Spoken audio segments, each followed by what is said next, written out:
প্রিয় বন্ধুরা, আজকে টি-টোয়েন্টি ওয়ার্ল্ড কাপে রানার আপ গ্রুপে হাই ভোল্টেজ একটা ম্যাচ। আজকের ম্যাচে ইংল্যান্ড এবং নিউজিল্যান্ড মুখোমুখি হবে। তো অনেক আগেই শ্রীলঙ্কা ছিটকে গিয়েছে সেমিফাইনালের দৌড় থেকে, সাথে পাকিস্তানেরও কোনো ভরসা নাই যে সেমিফাইনাল খেলতে পারবে।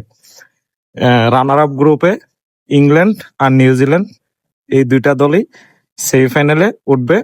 আর চ্যাম্পিয়ন গ্রুপ থেকে এখনো সাউথ আফ্রিকা শুধু সিলেক্ট হয়েছে, বাকি আছে ভারত আর West Indies. Next match Bharat আর ওয়েস্ট ইন্ডিজ, যে জিতে কোনো পয়েন্ট কিছুই লাগবে না, সোজা সেমিফাইনালে দৌড়।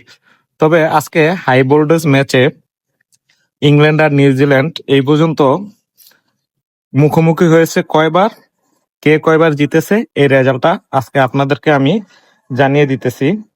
এখন পর্যন্ত নিউজিল্যান্ড আর ইংল্যান্ড মুখোমুখি হয়েছে টি-20 ওয়ার্ল্ড কাপে 6বার।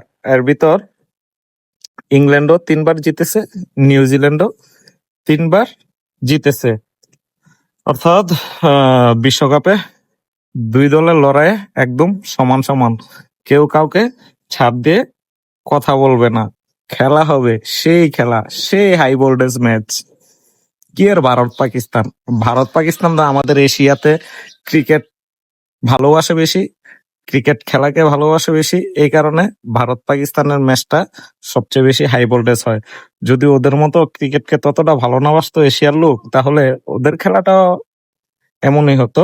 যাই হোক, তবে 2021 সালে সেমিফাইনালে নিউজিল্যান্ড ইংল্যান্ডকে হারিয়ে ফাইনালে উঠেছিল, এটা হচ্ছে বড় অর্জন। আর 2016 বিশ্বকাপে ইংল্যান্ড নিউজিল্যান্ডকে সেমিফাইনালে হারিয়েছিল। যাই হোক, দেখছেন কি হাড্ডাহাড্ডি একটা ম্যাচ হবে। তবে সবাই কিন্তু ম্যাচটা দেখবেন। দেখেন, যারা আমরা খেলাকে ভালোবাসি অবশ্যই খেলার দিকে নজর রাখতে হবে, কারণ আমরা খেলা যদি না দেখি তাহলে আমরা কিভাবে উপভোগ করব। খেলা কিন্তু একটা উপভোগের জিনিস। তারপর দুই দলই টি-20তে শক্তিশালী, তাদের ম্যাচ সাধারণত খুব প্রতিদ্বন্দ্বীপূর্ণ হয়। ইংল্যান্ডও খুব শক্তিশালী দল, নিউজিল্যান্ডও খুব শক্তিশালী দল।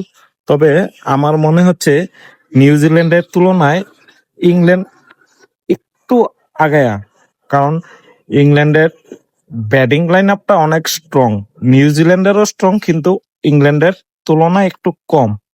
আর ওদিক দিয়ে নিউজিল্যান্ডের বোলিং লাইন আপ ইংল্যান্ডের চেয়ে একটু স্ট্রং। তাহলে খেলাটা সেই হবে, অনেক প্রতিদ্বন্দ্বিতামূলক খেলা হবে। তবে যারাই আমার ভিডিওগুলো দেখে থাকেন, অবশ্যই আপনাদের কাছে যদি ভালো লেগে থাকে লাইক কমেন্ট শেয়ার করে দিয়ে আমার পাশে থাকবেন, আর আমাকে সামনে এগিয়ে যাওয়ার জন্য উৎসাহ দিবেন। তো বন্ধুরা, ভালো থাকবেন।